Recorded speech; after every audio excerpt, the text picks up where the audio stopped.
Good evening, everyone, and welcome to another episode of Confabulating.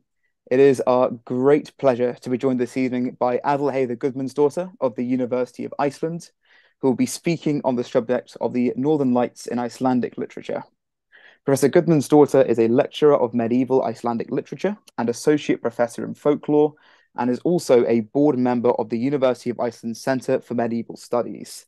She's previously served as the chair of both the Icelandic Folklore Society and the Science Committee of the Department of Social and Human Sciences. She completed her DPhil in 2001 at the University of Iceland on the subject of medieval Icelandic literature, and prior to that completed her Cand.mag and BA degrees there, graduating magna cum laude in each case.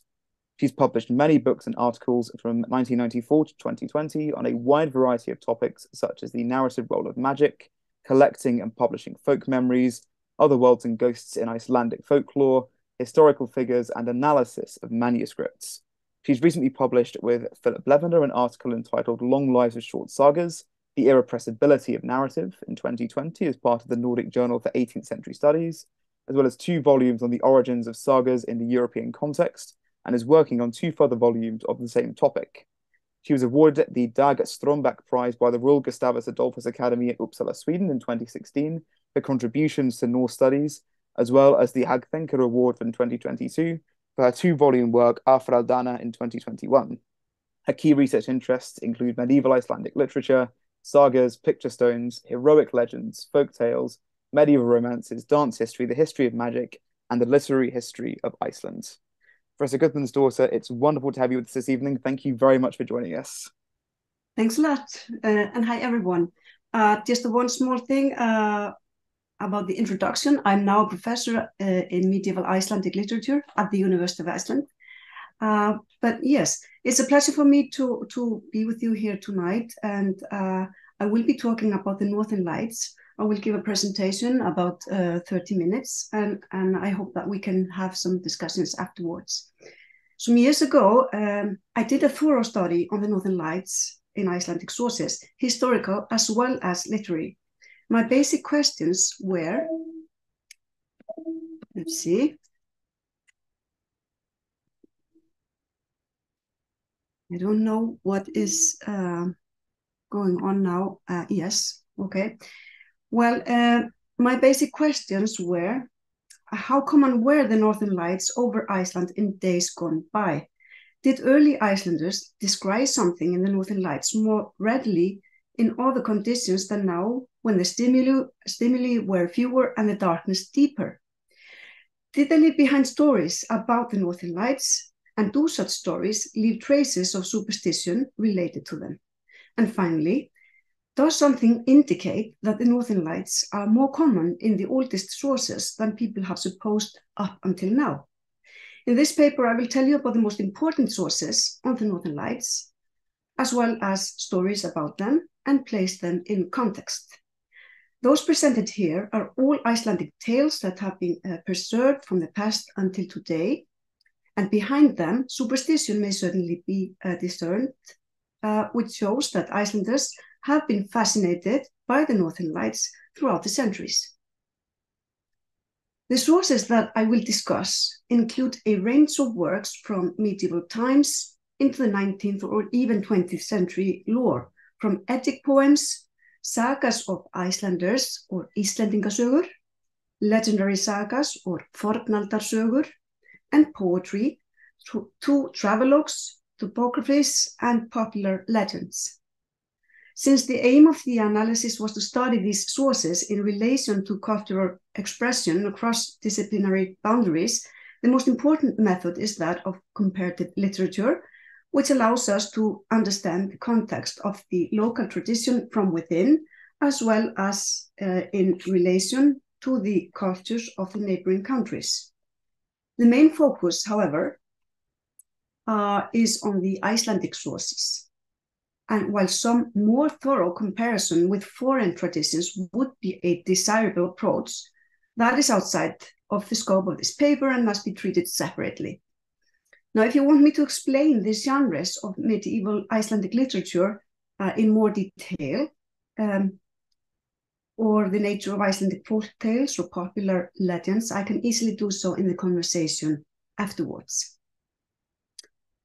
Before I conducted my research, it was generally stated that Icelandic medieval sources, that is to say, the writing of history and learned and vernacular literature, did not mention the Northern Lights at all, and that the only Old Norse source would be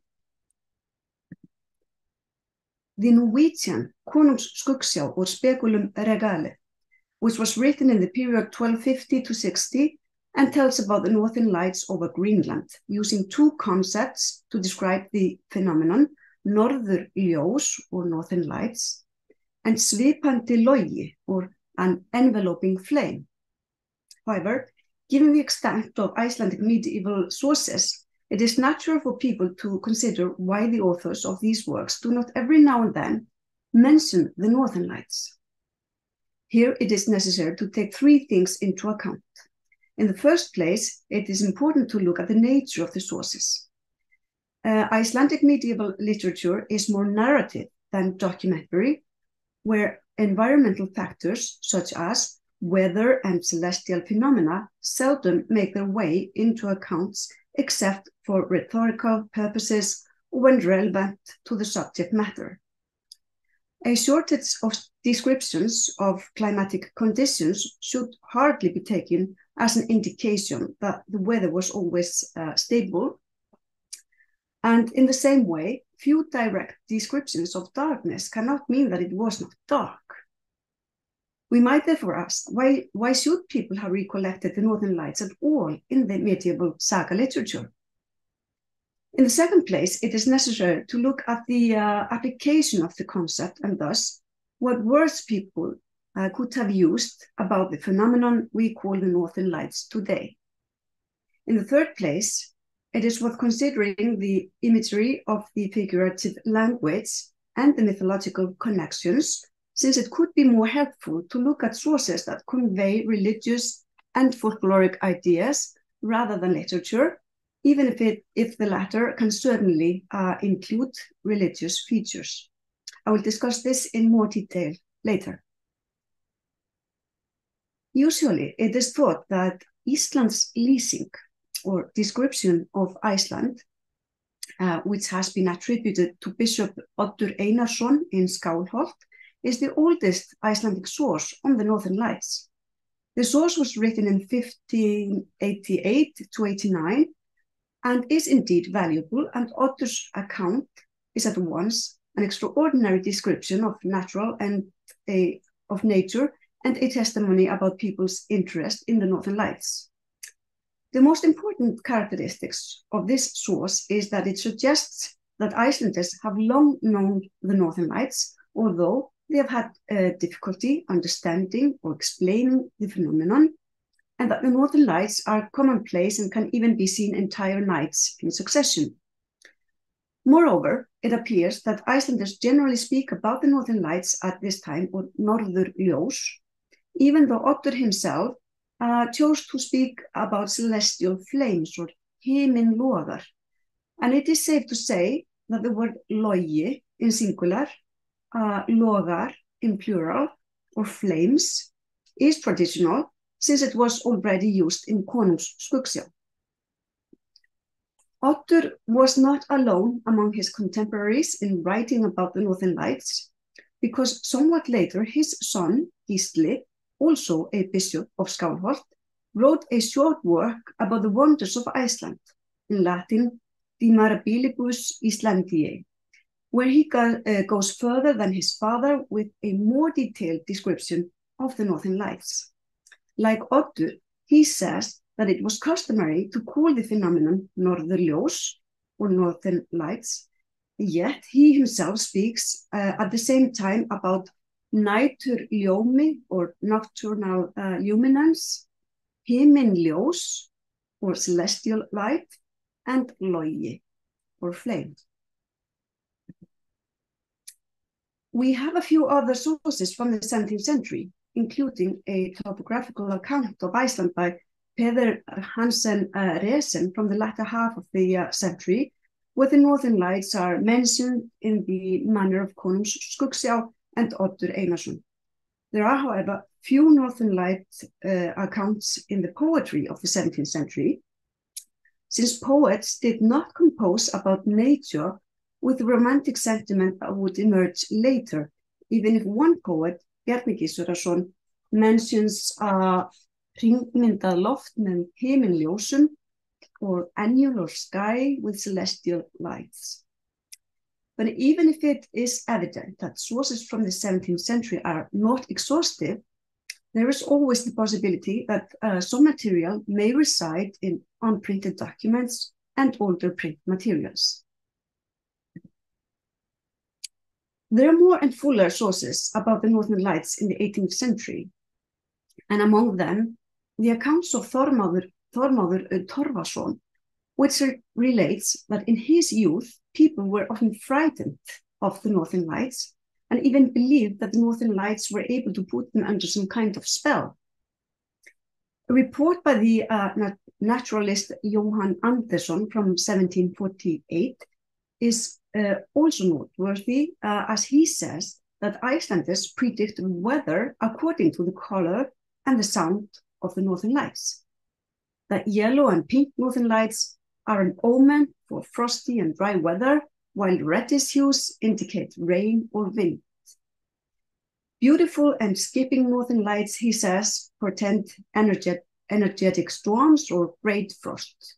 And similar testimony about weather forecasting can be found in other sources as well.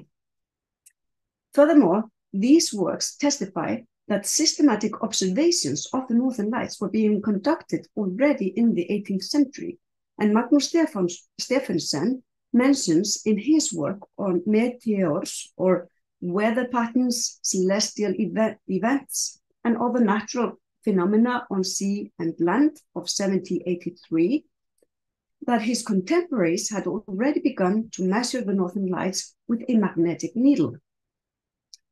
He claims that the Northern Lights are common in fair weather and calm skies, and that sometimes they can be heard like a buzz or whistle in the sky. From Magnús's writings, it is apparent that people in his time had great and yet divergent views on the Northern Lights, and he himself believed that the Northern Lights awakened the power of people's imaginations exceedingly. He criticized harshly what he called an old superstition related to the Northern Lights, as if they had anything to do with conflicts, plagues, and the like.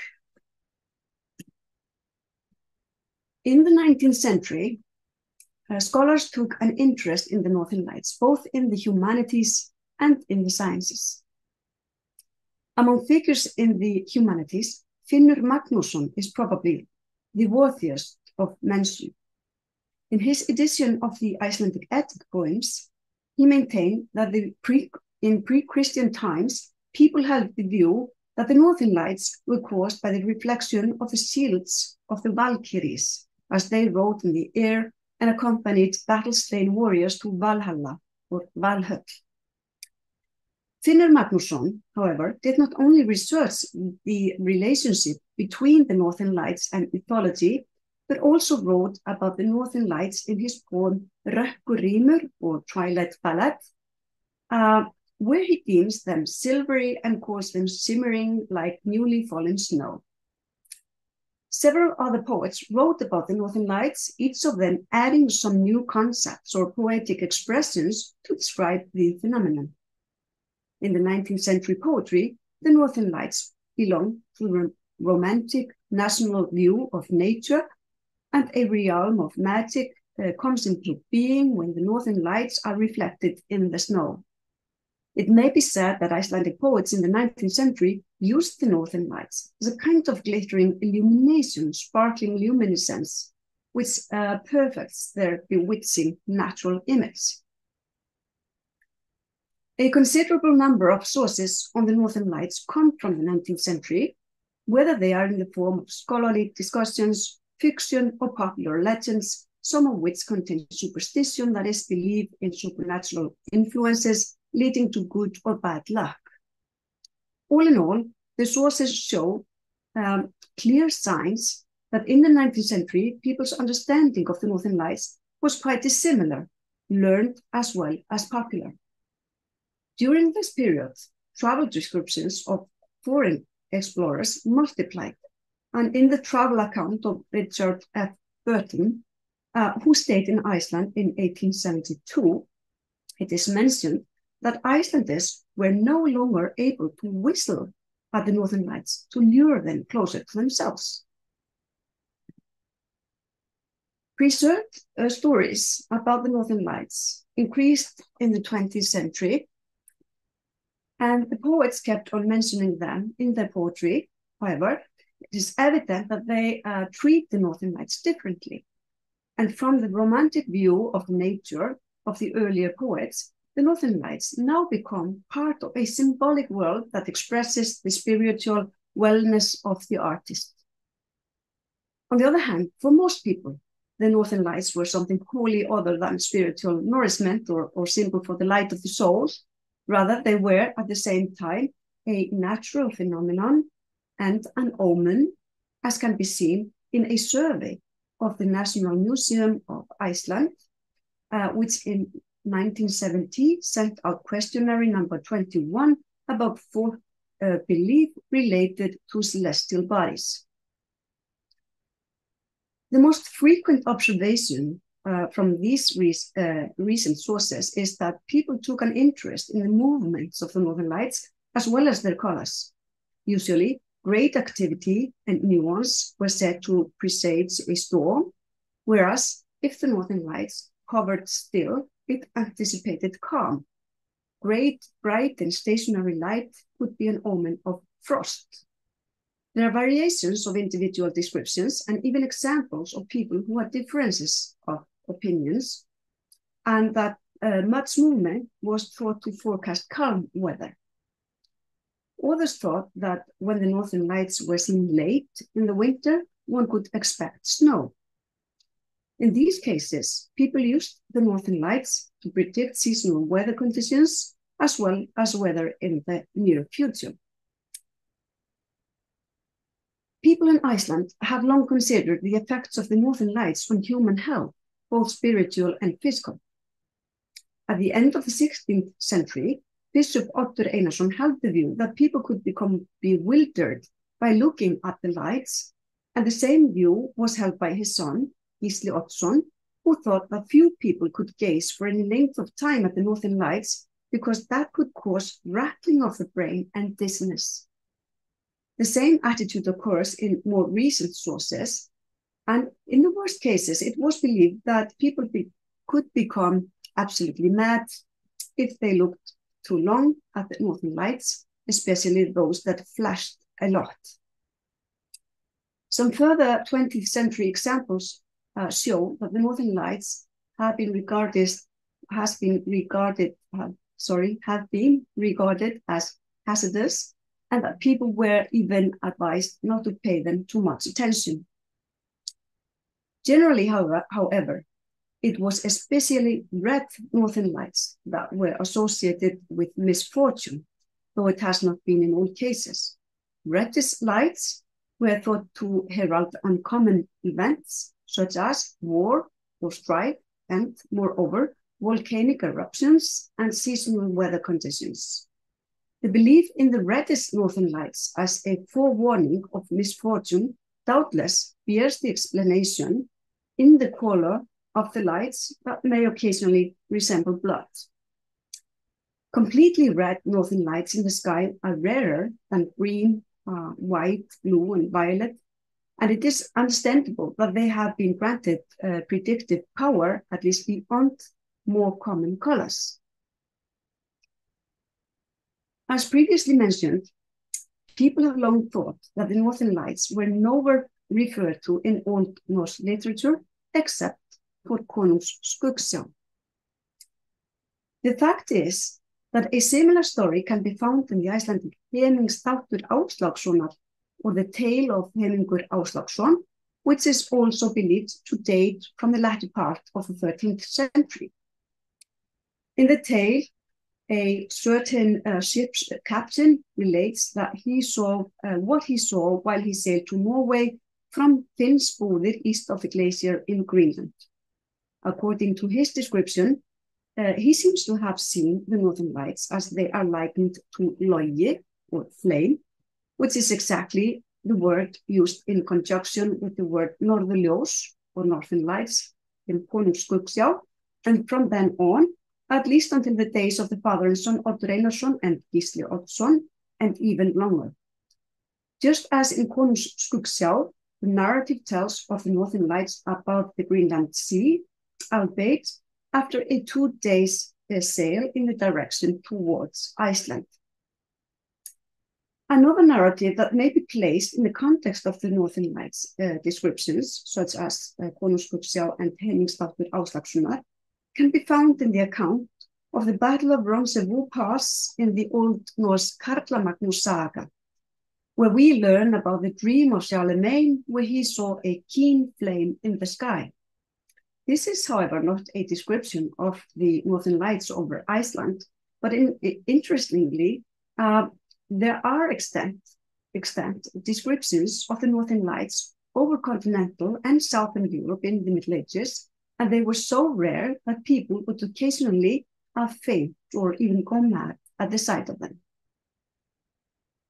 Another thing that might be mentioned in this connection, and which occurs in some medieval texts, is cairnfires, or ignis fatuus.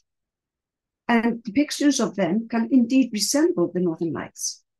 Further, it seems that people have difficulty defining cairnfires no less than Northern Lights, which may relate to the fact that both were thought to be from another world. As an example of this, we might mention Þorskfirðinga saga, Grettis saga, and Egils saga, Skallagrímssonar. And although other types of celestial lights are also mentioned in Icelandic medieval literature, the connection with the Northern Lights is in many cases more far-fetched. Moving away from the cairnfires, burning blazes, and flames spoken of in saga literature, we can now look to Nordic mythology, where fires burn in the sky and are usually linked with the dwellings of the gods, the giants, or the jötnar, and other mythic creatures. Two sources are specifically important in this sense, the Poetic Edda and Snorra Edda, written by Snorri Sturluson. Here we might mention, for example, the mythological residence of Gerður Guðmundsdóttir from the poem Skírnismál and Brynhildur Böðladóttir from the heroic poems of the Poetic Edda and Völsunga saga, who are marked and or surrounded by vafurlogi, wavering or flickering flames. In addition to the word vafurlogi, Skírnismál also speaks of eikin fúr, or vigorous fire, in a comparable meaning, and it is clear that the fire forms a boundary between worlds. The habitations of Gerður and Brynhildur are supernatural in this respect and predetermine which heroes are privileged to visit them, or to be more exact, the chosen horses of the heroes. On the one hand, Sigurður, the dragon slayer's Grani, who is the descendant of Sleipnir and the horse Odin chose for Sigurður, and on the other hand, the horse that the god Freyr gave Skírnir especially for the journey to visit Gerður. In other words, only these particular horses, these divine gifts, are granted to ride through the wavering flames, in one case to Odin's Valkyrie, and in the other case to the giant maid in Jötunheim. Whatever can be said about the cairnfires, the mythological connection of Gerður and Brynhildur certainly gives cause to connect the idea of the vafurlogi to the Northern Lights, if the word vafurlogi is expressed as a flickering flame, and it can be said that the Northern Lights do not flicker. These mythical dwellings, or rather these mythical dimensions, point at the same time to other kinds of residences of the Nordic gods, like Valaskjálf, the home of Odin, which is said to be in heaven, but within that is Hlíðskjálf, his throne. In Gylfaginning of Snorra Edda, it is related that Valaskjald is constructed by the gods themselves and is covered in clear silver. According to Grímnismál in the Poetic Edda, Odin and his wife Frigg sit upon Hlíðskjald and look out upon all the world. In Skírnismál, also in the Poetic Edda, Freyr sits on Hlíðskjald and also views the whole world and sees into Jötunheim as well. The name Hlíðskjald may be understood as a trembling gate, comparable to the shining northern lights belt, and Valaskjald could then refer to Odin's rumbling silvery abode, to the quaking boundary that demarcates the world of the fallen or slain. From Snorra Edda, it may be clear that Valhöll is, like other dwelling places of the gods, in heaven. Helgakviða Hundingspanna II tells of when the fallen hero Helgi parts from his beloved Sigrún in the grey mount at daybreak and rides to Valhöll. Upon leaving, Helgi says, I must ride reddened roads, let the ashen steed mount the steep ascent. Just like the horses of Sigurður and Skirnir, Helgi's pale horse, that is his dead horse, treads the steep path to the worlds of the gods. In this instance, it is certainly difficult to discern the nature of the red road and whether it refers to the northern lights or to the red sky at morning, except that the morning redness does not conjure up us immediate a connection with roads as do the northern lights. Turning back to the 19th century poets, it is obvious that Bjarni Thorarensen perceived that the road to Valhöll would lie in the northern lights, as expressed in his poem Sigrúnarljóð, which he composed about the subject matter of Helgakviða Hundingspanna II. He says, happy shall we both venture away, ignited in brands on the chilly roads, and dash on them in the golden rains of the northern lights. Heavenly light and flames are otherwise prominent in the narrative world of the Helgi poems, and in Helgakviða Hundingspanna I, a powerful view of nature is emphasized, and it is clear from the context that the description deals with Valkyries who ride in the skies and that rays are emitted from their weapons. Several more places in the world of the gods recall the northern lights, and it is safe to say that the Poetic Edda and Snorri's Edda perpetuated figurative connection to the northern lights and possibly also some more common conceptions of mythological dwellings in the heavens. Now, in general terms, it is apparent that numerous sources bear witness to the northern lights over Iceland in the distant past, though the oldest references among them are the fewest. A principal feature of Icelandic documentation about the northern lights is their predominant relationship with the weather, which is polymorphic. Some of the sources compare with tales from northern Scandinavia, especially where the northern lights were said to prophesy wind, and it was customary, for example, to predict weather according to the color and the sound of the northern lights in Hålogaland in Norway and among the Sámi. Otherwise, only a portion of Icelandic tales relate to those told in northern Scandinavia. As research in the empirical sciences has shown, the activity of the northern lights has varied from one period to another, not only in frequency, but also in how far north or south they were seen. It is therefore important to account for the possibility that stories about the northern lights have appeared in certain periods and not in others, although all stories could easily have survived in oral tradition and undergone changes. All in all, the sources that I have managed to mention in this short paper, together with numerous other narratives and poems, bring the following to light,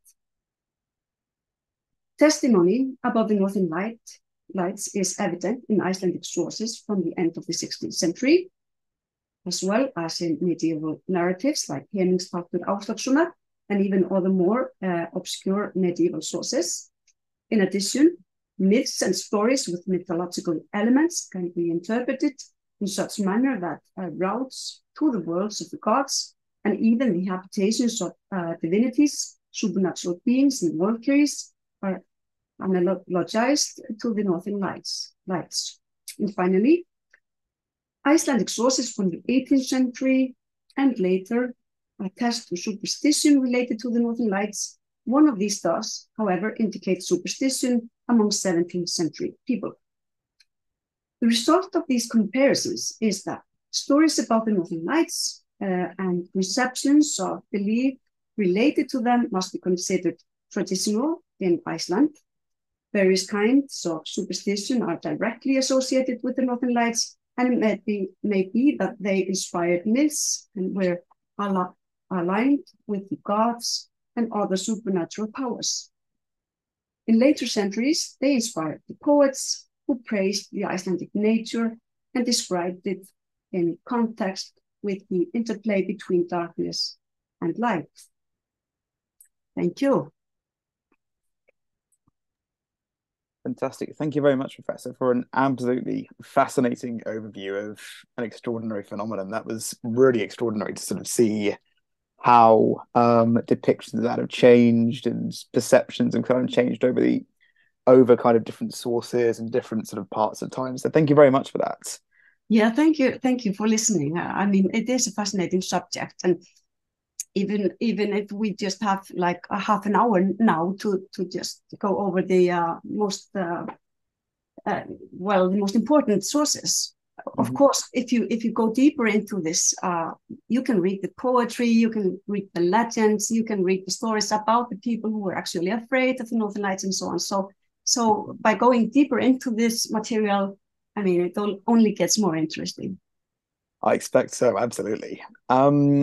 Which I think segues quite nicely into my first question. So you mentioned at the start that there are sort of different kinds of Icelandic literature with different structures and things to sort of keep in mind when you study them.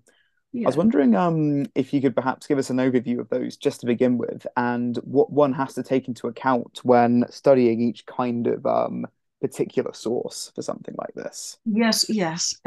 Well, that really matters. And the narrative nature of the sagas that I talked about, that's very important to keep in mind because, well, the Icelandic sagas, usually the writers, they only mention what is important for the plot. But basically, I mean, Icelandic medieval sources, we have so many sources, and I suppose that you all know that we have all these medieval manuscripts, and they include all kinds of documents and law books and liturgy texts and so on. But my specialty is, of course, the saga genres.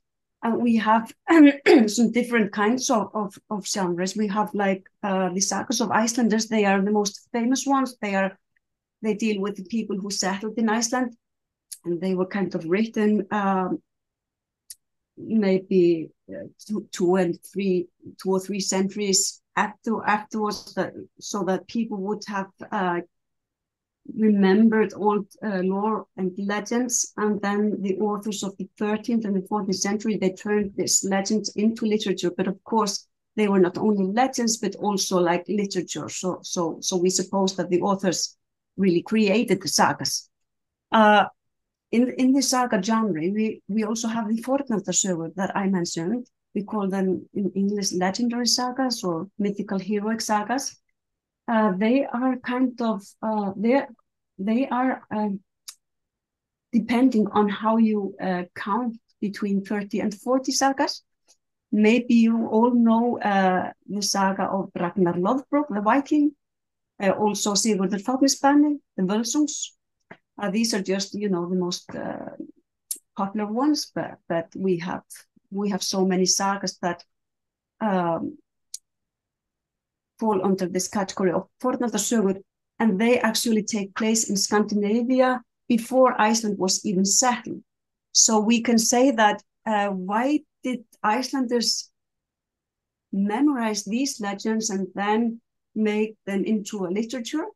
And I say that, well, when people settle in a new country like Iceland, that was settled in the 9th century, 9th and 10th, it is important to know where you come from, so you keep your stories with you. The stories of your forefather or the stories that your forefathers told, and so on.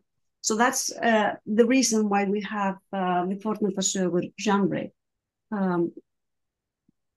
Then we have chivalric tales. We call them riddarasögur. And chivalric tales, they are not specifically Icelandic because they were like translated from mainly from French, some from German or Anglo-Saxon, or Norman, even into Old Norse. So, and this took place in the 13th century. But what happened here in Iceland is that while the translations may have been made in Norway, they are now preserved mostly in Icelandic manuscripts. And in the 14th century, about 1300 and the early 14th century, Icelanders began to write their own riddarasögur, their own chivalric tales. They imitated the translated one, but also put Icelandic features in them, like from the fornafærasögur and the Icleandic. So the indigenous riddarasögur, they are specifically like Icelandic. And then there we have like Icelandic authors, usually learned people, imagining how it would be in the south and the east. Then we have contemporary sagas. They deal with chieftains from the 13th century. So while the Icleandic deal with people from the past, the contemporary sagas deal with conflicts between chieftains in the 13th century. So the samtíðasögur or the contemporary sagas, they are very popular among, for example, historians. Yes, and then last but not least, the king sagas. Icelanders wrote about the Scandinavian kings, even if they did not have kings, a king themselves in the 13th century, but they wrote about specifically the Norwegian kings and the Danish kings. So that is like the medieval saga genres, the most important ones.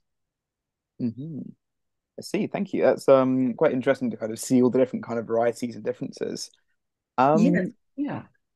And out of curiosity, do we have any surviving oral literature relating to the Northern Lights, which perhaps I appreciate that sagas are, in some ways kind of literary compositions, yes, kind of derived from oral history, but do we have anything outside of that? Yes. Yeah. Yeah, the saga literature that I mentioned, then we have like this descriptions of Iceland from the 17th century. But most of the folk tales, the legends, they were collected in the 19th century in Iceland as in other countries. And the folk tale collectors, they encountered many tales of the Northern Lights. Usually they are connected with the weather. But in some ways, some of them are more connected to other kinds of Icelandic lore. For example, if you see hidden people or huldufolk, as we call them, kind of elves or whatever you call them, you would also see like Northern Lights. So sometimes these legends are combined with this specific Icelandic lore. So you would have some of them in these collections, like folk tales, legend collections.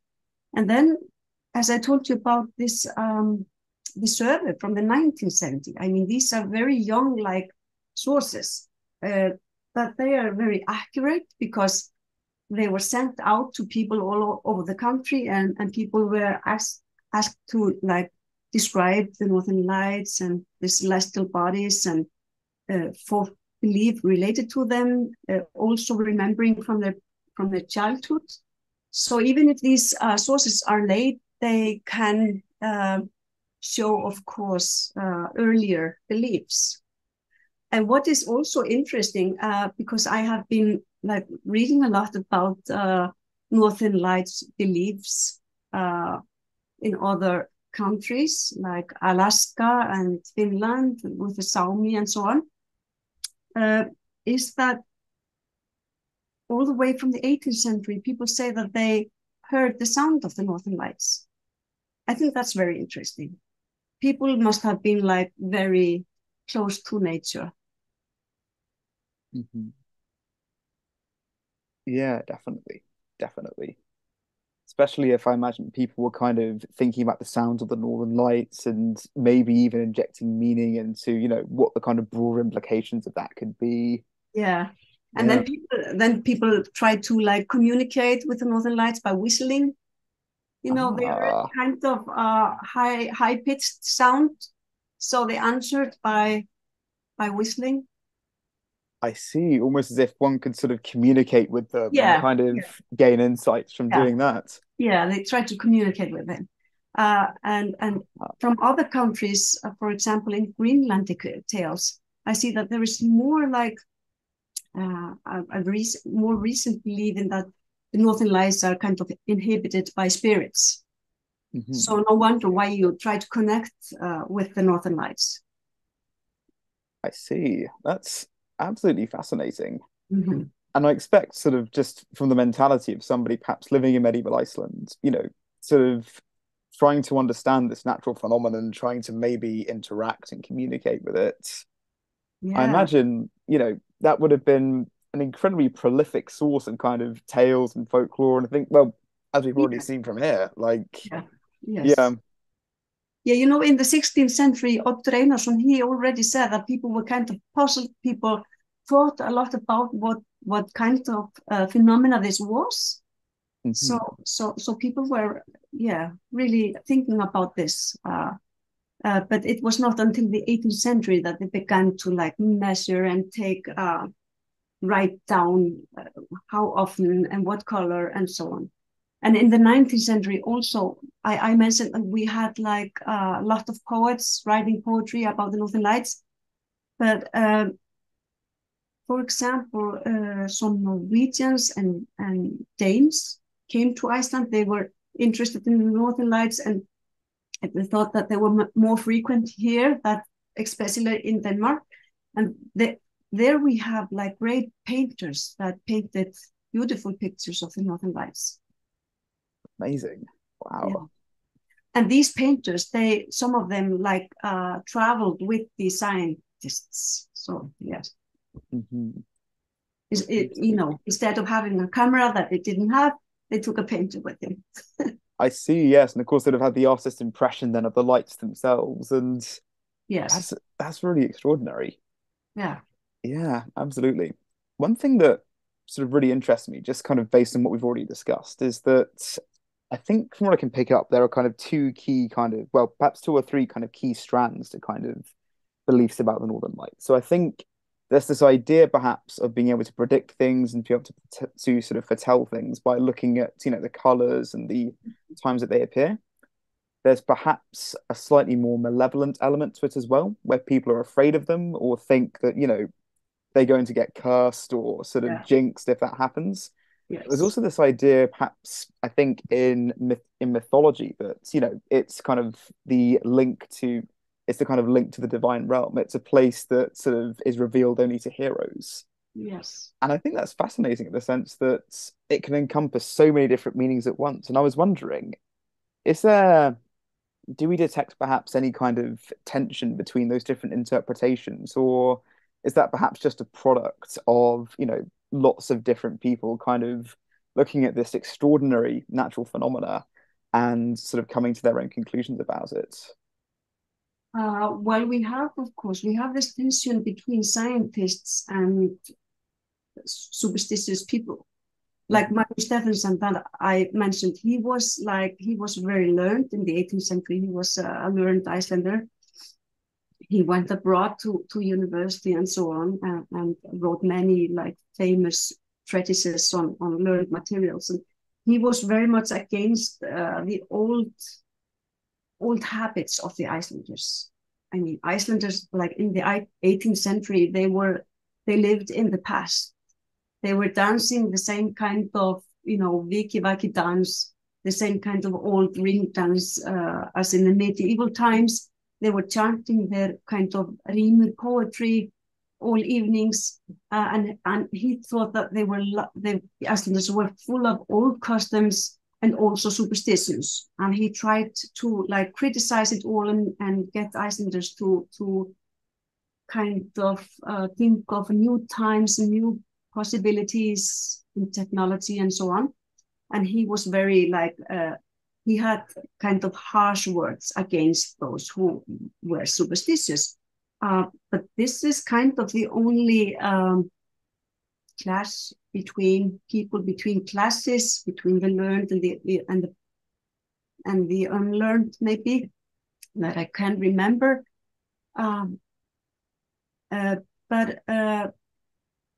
But it's interesting because, as you said, there are kind of three strings, and in the folklore, in the folk belief, people either kind of, at least it looks like they either were looking a lot at the Northern Lights to just see how they changed and what colors and so on. I myself, I took these photos all in the same evening. This is just like, this is a matter of 15 minutes. They're always kind of changing. I mean, this is just in my garden. So we see that people looked at them constantly. What shape are they taking now? When I took those photos, I thought that maybe I could even see letters in them and read them. and then you have people saying, no, you should not look at the Northern Lights. They make you crazy and so on. And this, we can find this in tales, in legends from the 19th century and the early 20th century. And it was practically forbidden for pregnant women to gaze at the Northern Lights because they were constantly like flickering.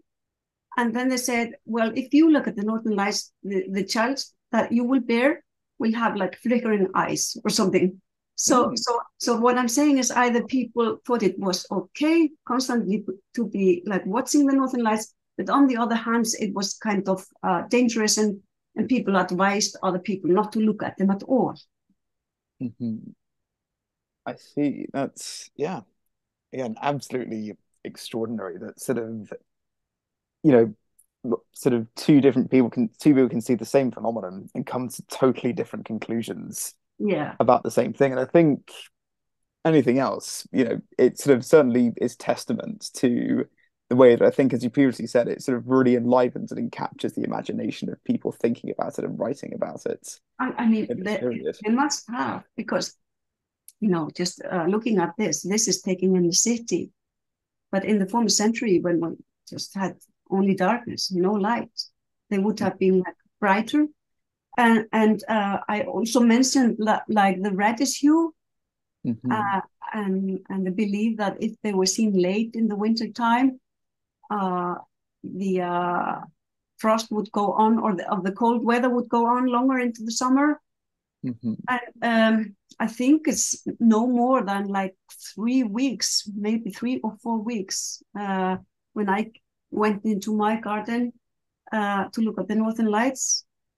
I mean, they were like these, they were green, but they had like very distinct red line at the end of them.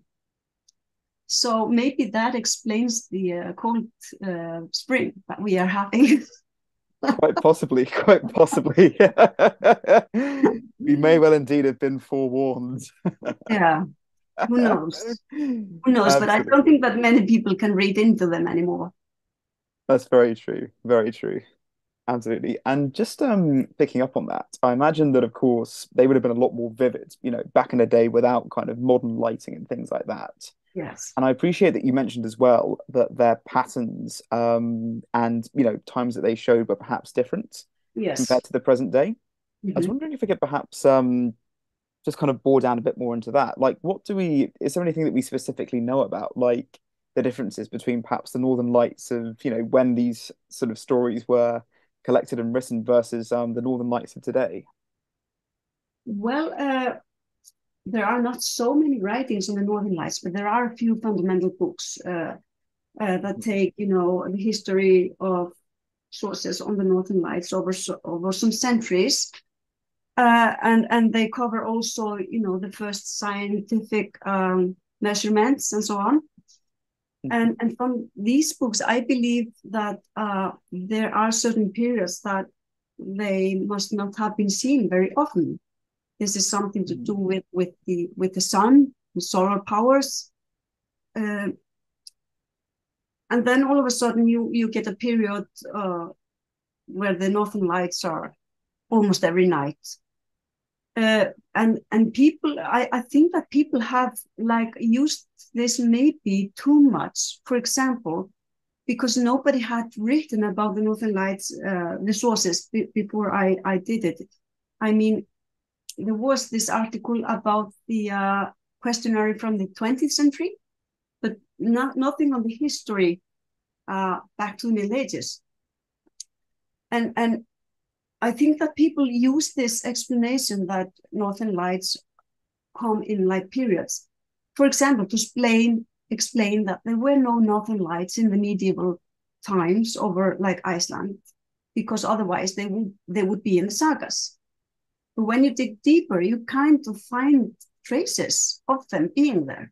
So I think that people may not jump to conclusions and stating that Northern Lights were not common in the 13th century, because the author of Konungs Skuggsjá, the Norwegian one, he describes them and he says that he hasn't seen them, he did only hear about them.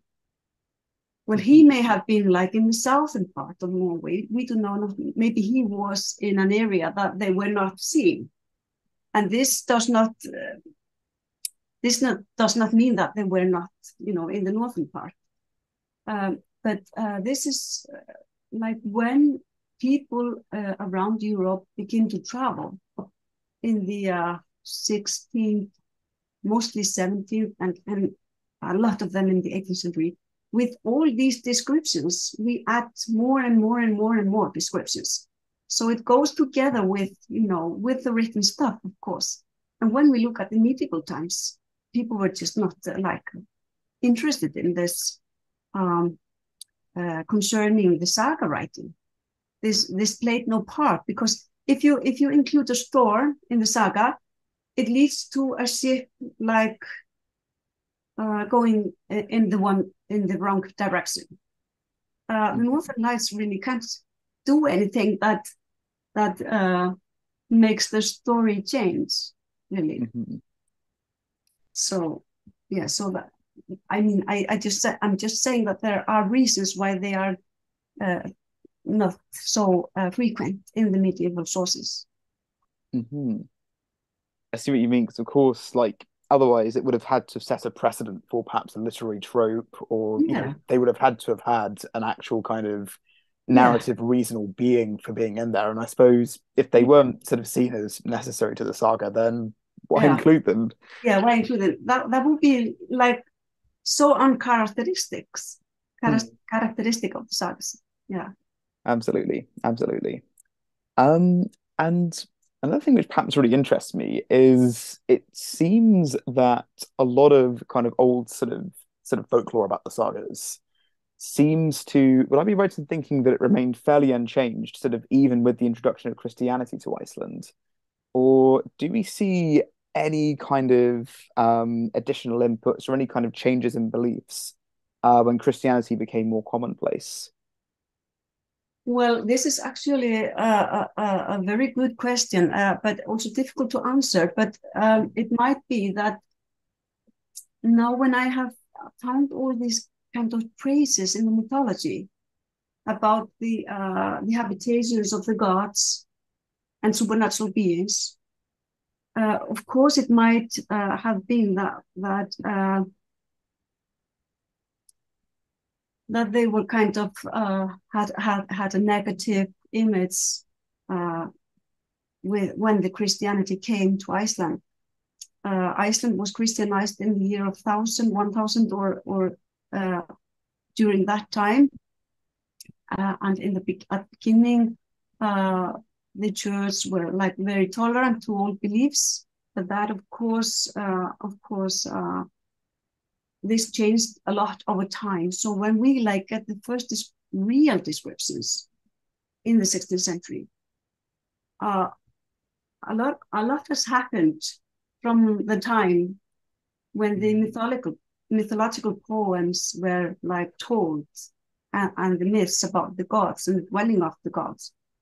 So this is maybe something that has to be like looked at or researched more, but I believe that this is something that depends on interpretations. But then if I was going to research this, I would research like I would research all kinds of fires in Christianity and in Christian imagery, in Christian poetic language, and how fire is used. And then I would maybe find, some common fields or something to build on a research. But it's a possibility. Absolutely. It does seem like perhaps a field that's kind of ripe for investigation. Yes. Yeah. Right. And to kind of, understand how that develops. And on that note as well, are there any particular, have you encountered any particular blind spots over the course of studying this particular field? Is there anything that you feel perhaps needs a bit more attention, or perhaps we'd love to know more about, but is perhaps sort of difficult to reconstruct? Well, the answer to that is maybe that the sources that I'm working with, they are very different. I mean, I take everything into account. I try to see some kind of a whole picture. But then again, when you are talking about a romantic poetry, you are talking about complete different thing that when you're talking about a travel description or legend or mythology. So these sources are, of course, they are kind of different. They come from different directions. But as with all researches in humanities, I mean, when we begin like researching some kind of material, I think it's the most valuable to get an overview, get a broad picture to see what we have, what we can work with, and then we can develop on that foundation, more specific researches. And that could be like something for other scholars or for my students, or if I have time myself, I don't know. But I think that we can go much deeper into this material. Absolutely. I see what you mean. And of course, it makes sense to kind of have that breadth initially just to see what can feasibly be done. Yes. And then you can kind of start to probe into things. Yeah. And out of curiosity, is there any particular kind of depth study that you'd want to go into in more detail in the future? Well, regarding the Northern Lights? Yeah. Well, my research area is kind of broad, and I'm always interested in what I am dealing with at the moment. So if I began to write about like just one specific poem about Northern Lights, I would be all in. So who knows? I think that if I would like study the Northern Light sources more, I would either go deeper into the mythology or deeper into the like fascinating 19th century poetry.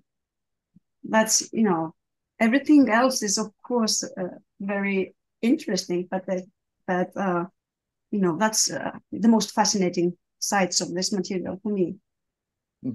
Absolutely. I think it's a fantastic subject in the sense that there are so many different avenues that people can go down, and so many different kind of areas that one can go into, as we've seen over the course of today's discussion.